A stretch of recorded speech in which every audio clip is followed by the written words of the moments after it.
Welcome back everyone, it's time to go Steve! With episode 1000 of One Piece being the milestone for a lot of us. So true.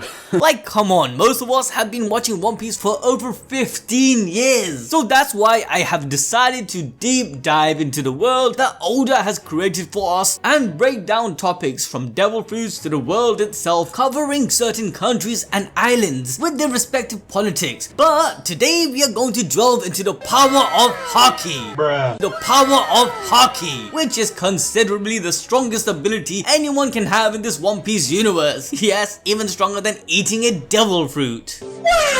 We are going to delve deep into the understanding of Haki and how its concept isn't too different from some philosophies in our own world, from the traditional understanding of Chinese Ki and its relationship to all things in the heavens and earth. But before we get into that, let's first run through the basics of Haki. As I'm sure you all know, Haki is the representation of a person's spiritual energy and willpower. Any living creature can learn and unlock Haki, but most of them simply fail or don't even know it exists. However, a person can unlock Haki through just being extremely stressed out. Bruh. Or, well, you know, just being born with it if you're lucky enough. Are you kidding me? But having Haki and not having it will make a whole lot of difference in the world. As we saw with Luffy, whom we thought was pretty strong, with over 300 million berry bounty, getting smacked around by some snake girls in chapter 520 just because of Haki. It was instantly shown to us the huge gap between those with the ability to use Haki and those who can't, especially during the war where all the pirates from the New World were leagues above the Straw Hat's current level. Even Luffy, not being able to save his crew due to his lack of Haki, had to stay with Rayleigh and train in Ruskaina to learn how to use all three types of Haki. Only then he could step into the New World with monsters such as Doflamingo or Katakuri. In the post-time skip era, Haki essentially became the main power system of One Piece. Of course, devil fruits are still important, like we saw with Doffy's string or Katakuri's mochi, giving Luffy a lot of trouble. However, the true winners of the battles were shown to be the one who had the better mastery and use of Haki. Doffy and Katakuri even showed awakening with their devil fruits, but in the end it was Luffy who came out on top with his gear fought efficient use of Haki alongside his fruit's ability. What I'm trying to say here is that Haki is the power system of the top dogs in One Piece, and because One Piece is the battle shonen in its core, every fight must eventually outdo the last in the terms of threat level and power. So in order to increase the power ceiling of One Piece even further, without, you know, being the case of my Haki is bigger than yours, Oda has also introduced the various uses or even tiers within Haki and their respective types, which some of you might have missed if you weren't paying close attention. But don't worry, I'll be going over each and every type of Haki and their respective branches. Before I do that though, I want to point out that Haki is more than just a tool of exerting spiritual power. Rather, it's the representation of a person's will, which goes beyond what we see at surface level. The theme of inherited will is consistent throughout the series. Haki itself, meaning supreme ki, is the embodiment of one's progressive ascension to something higher, like that of the heavens, which is beyond just the realms of the material. This ascension to the heavens can even be looked at to achieve one's dream, which in the case of Luffy is to become the pirate king and to be the freest of all in the seas. During this journey, we see Luffy slowly move forwards, stepping into his dream of becoming the pirate king, and as he ascends, the importance of his Haki becomes even greater. This is because the realms of the heaven he wishes to sit in is governed by those who are blessed by it, which is represented by the Conquerors Haki. The observation Haki is a step below as it peers into the realm of the unseen, and the color of arms Haki is the lowest, where one can embody the will into the material. In fact, let's start with that, going into Armament Haki and all its different branches.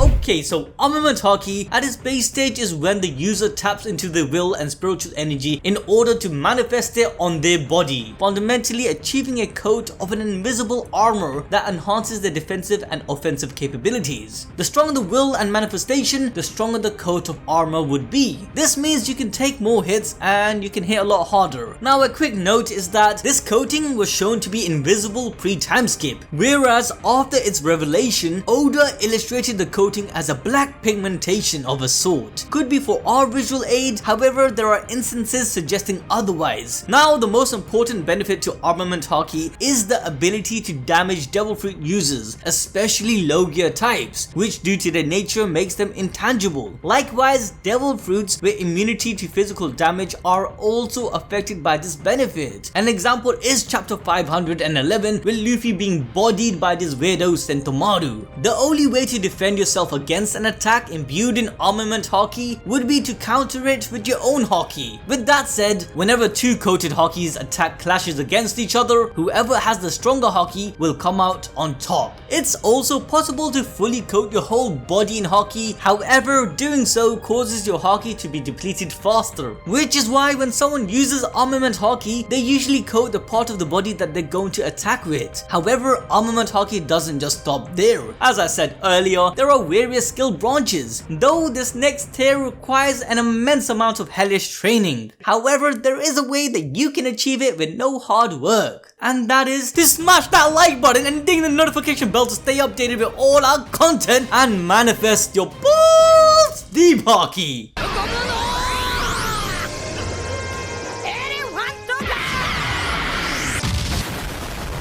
With that being said, let's move on to what we would call the second stage or so of Armament Haki, which allows the user to coat not only themselves but other objects as well. This stage is easy to explain as it just is the basic stage extending it to other physical matter. Basically, we can think of this as imbuement. It's when you take an object like a sword or a club, pretty much any weapon, and coat it with Haki, effectively turning it black and giving that object the same benefit as it would usually do. If a sword has been imbued with Haki and turned black through countless battles, there is a chance it could increase its ranks and become a Kokoto, literally meaning black blade. The sword would forever hold the willpower of its users, making it essentially indestructible. We see this with Mihawk's famous blade, Yoru, and even the legendary god swordman Ryuma's blade, Hyusui. Huh?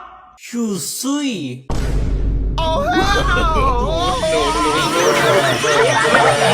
And I know I probably butchered all of these Japanese pronunciations, but forgive me guys. Anyways, for the last tier or ability you can learn using Armament Haki, we have Emission and Internal Destruction. This tier was introduced to us during the Wano arc and taught to Luffy by Hyogoro, who explained that in Wano, Haki is known as Ryo, which means flowing sakura, and is founded on the concept of inner flow. Basically, Emission is letting Haki flow out of you in a collected burst, punching something in front of you without actually touching it. This is extremely powerful and could even be stronger than normal hardening. But the follow-up to this technique, Internal Destruction, is even better, as it works the same as Emission. However, you must be either extremely close to the target or touch it. Whether it be an object or a person, the user can then internally deal damage by flowing their own Haki into them. This technique is so freaking strong that we see Luffy destroy collars that are set to explode, along with dealing actual damage to a Yonko like Kaido. It's pretty crazy stuff, but this moves us on to the next type, Observation Haki.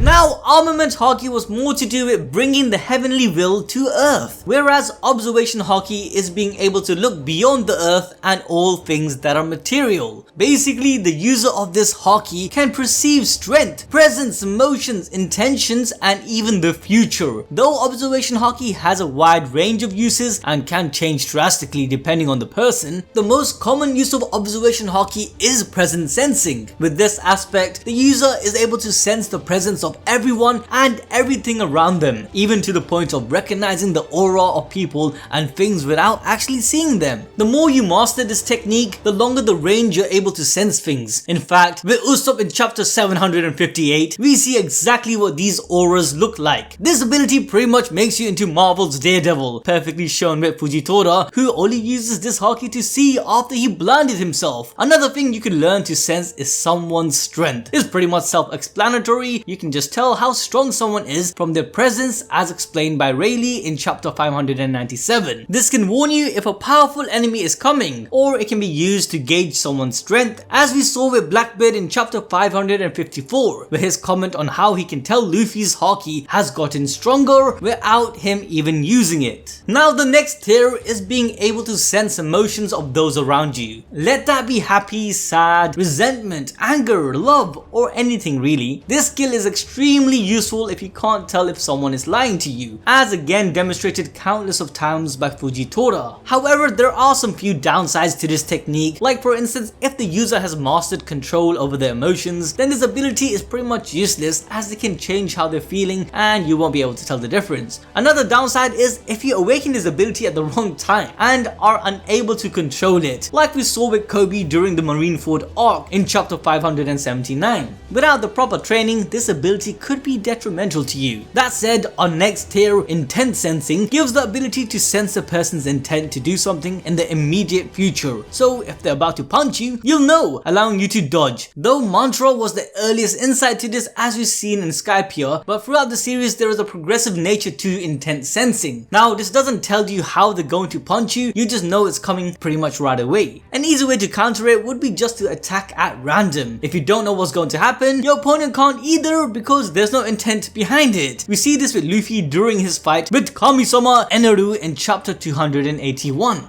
Another counter is to attack super fast. Regardless if they know it's coming or not, they won't be quick enough to react. Like how we saw with Hancock's sister when Luffy goes all gears second on top of her. That sounds kinda weird. Now, as I alluded, there's actually a second level to this technique of intent sensing called Ultra Instinct. No, I'm just kidding. Hey yo, what the fuck?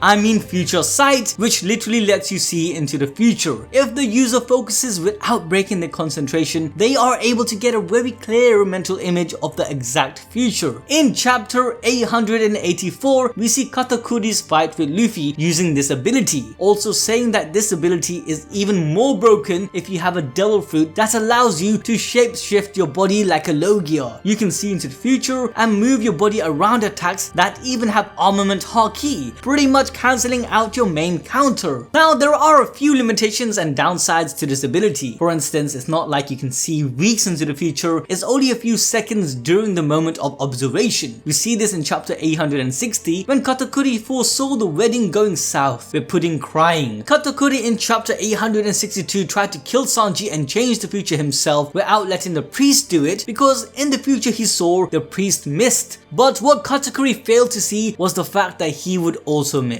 But in combat, really the only way somebody would be able to fight against something like this is if they had this ability themselves. Then it would be like playing a game of chess. But both sides are 6 moves ahead where the pieces actually are in the present. Now before we go into the next type of Haki, I want to bring up a possible different use of observation Haki we haven't seen yet in the series. Or have we? I actually already made a video about this idea of imbuing your observation Haki in your eyes. Basically extending this Haki to a specific point like it's done with the Armament Haki. With this notion we came to the theory of the double iris eyes, which Mihawk possesses along with Imusama, Cavendish's alter ego Hakuba, and possibly even Zoro. Anyways, I did a dedicated video for that. If you want to check it out, make sure to do so. It's pinned in the comment section below.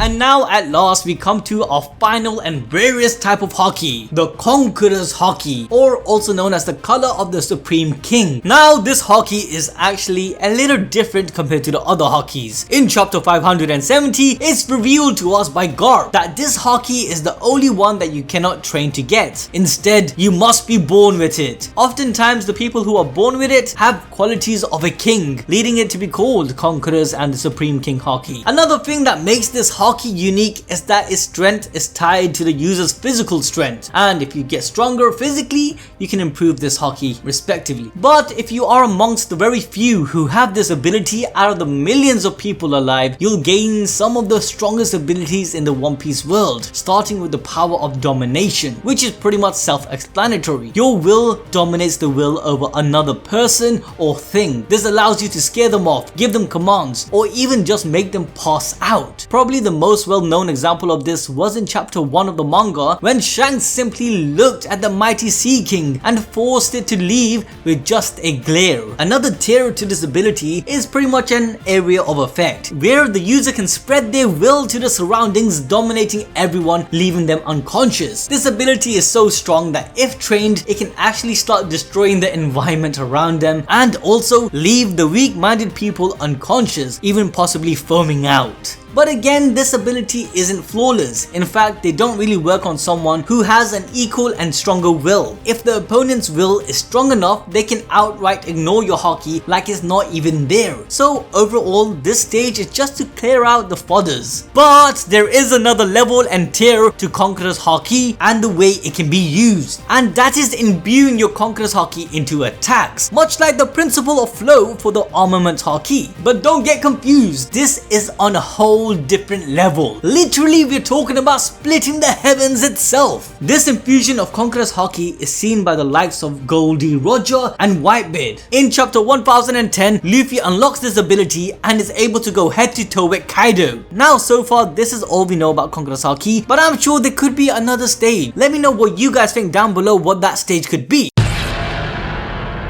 Anyways, now let's move on to the real secret behind Haki and how all things are essentially Haki, with it being present to everyone regardless of whether they know it or not. So yeah, even Buggy the Clown has Haki.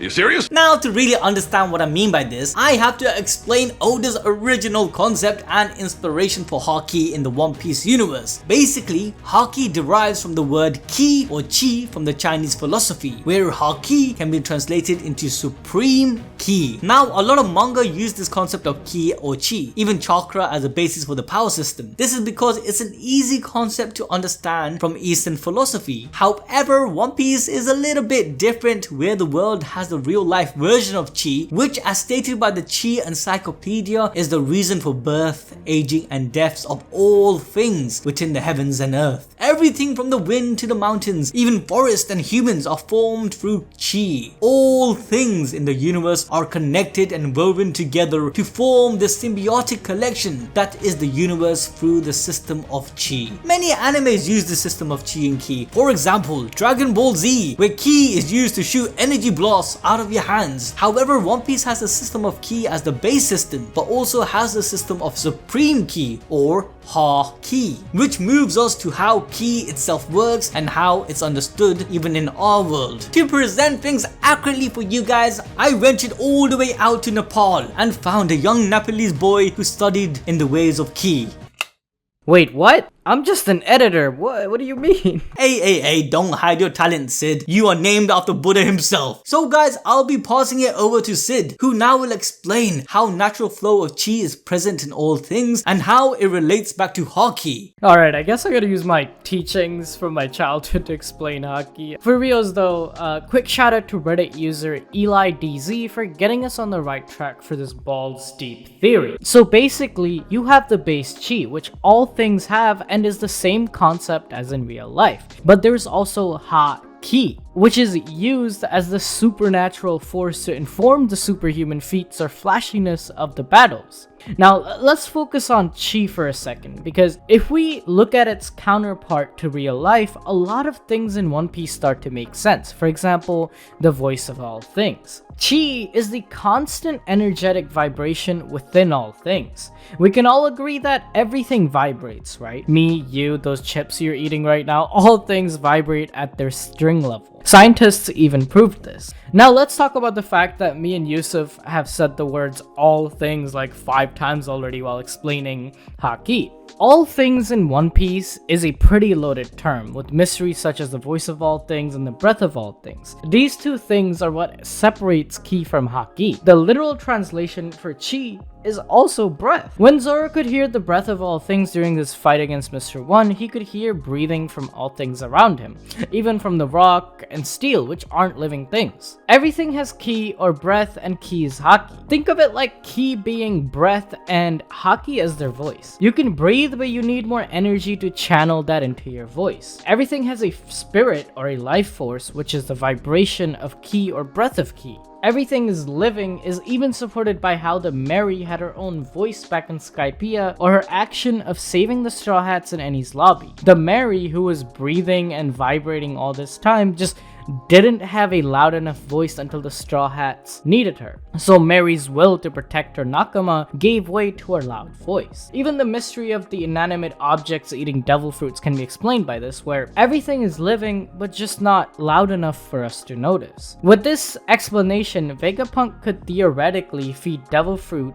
to Spandam's sword, turning it into an elephant. Okay, so let's use the chips you're eating as an example. They're inanimate objects with no will or consciousness, thus they will have a lower volume, let's say like 0.05 of voice, or basically negligible haki. But if you focus and use your hearing right, you can still hear it breathing, just like Zoro did. A tree is a plant, so you can hear more than just its breath. It would have much more detectable haki than your chips. A snake is an animal, obviously more lively than a tree, so you can expect it to have a much louder voice. So by this logic, humans have the most powerful voice of all, thus the most powerful haki. That is why we see humans able to channel the three aspects, observation, conquerors, and armament, that make up the supreme key. If you guys remember earlier in the video, Yusuf spoke about the ability to imbue haki onto objects. Well, this ability can be seen as one transferring their voice or will onto another object. That is what being able to hear the voice of all things means. When Roger hears the voice from the poneglyphs, he's hearing the voice or the haki left by the original creators of the poneglyph. Basically, the chi's vibrations we have in real life plays a big part in understanding haki in One Piece. If we look at the fact how haki is the only thing able to hurt Logia, it could be seen as the vibrations being at the same frequency, thus creating a superposition of frequencies causing interference.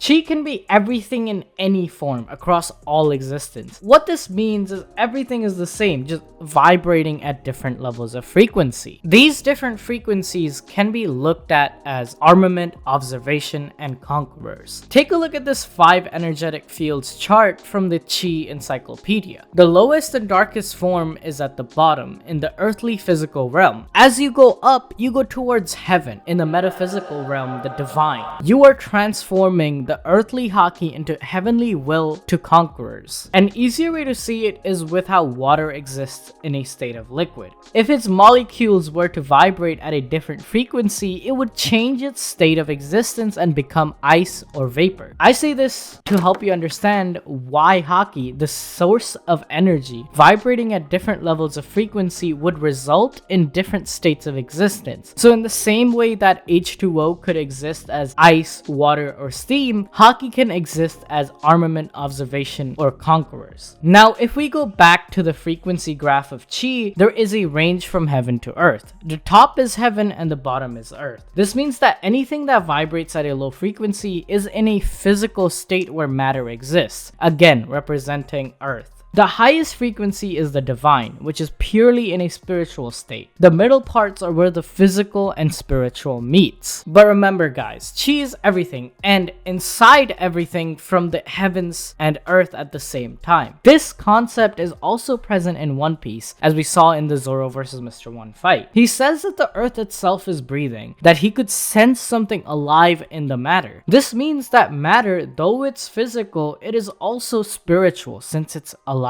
Physical is just another form of all things that are spiritual, which goes full circle with the mantra I'm saying for the 1000th time. Ki is in all things and can therefore be interchanged between heaven and earth. This is also present in haki, where you can use a person's spiritual will and energy to strengthen the material, like your arms with armament, or to even access the spiritual realm. Use it to observe the future of vibrations. So the ability to harden with armament haki affects the user's physical body and even physical objects like swords or break shackles with Ryo. This is haki vibrating at a lower frequency. It would also make sense that a physical earthly ability like armament would be located at the bottom. The haki type at the top would be the most spiritual or heavenly, and we all know what Conquerors is seen as, with Treble seeing Dofi as someone who was chosen by the heavens as soon as he lays eyes on him and his Conqueror's ability. This heavenly power would be none other other than Conquerors, which is the embodiment of one's spirit. Even Rayleigh explains to Luffy Conquerors like this, as he says, it's the embodiment of the spirit of the user. The only way to make it stronger is for the user to grow stronger. Now, with the understanding of Chi and how it relates to Haki, let me change focus towards this other concept from the East or Hinduism called Prana. Prana is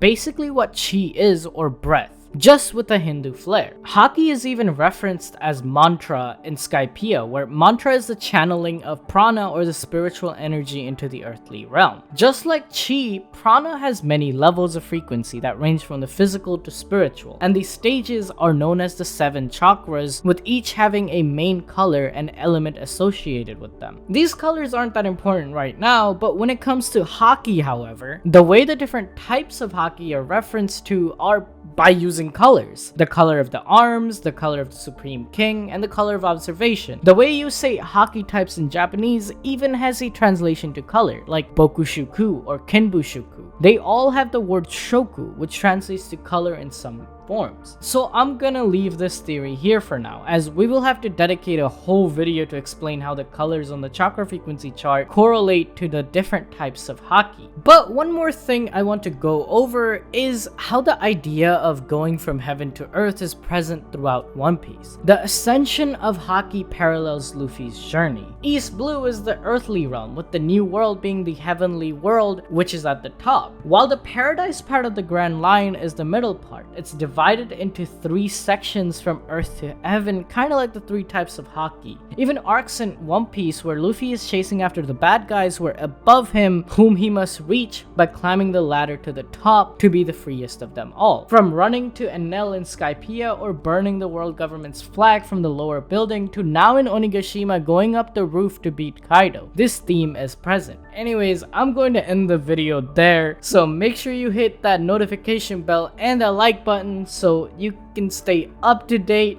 with our weekly One Piece uploads. See you guys next time. Bye!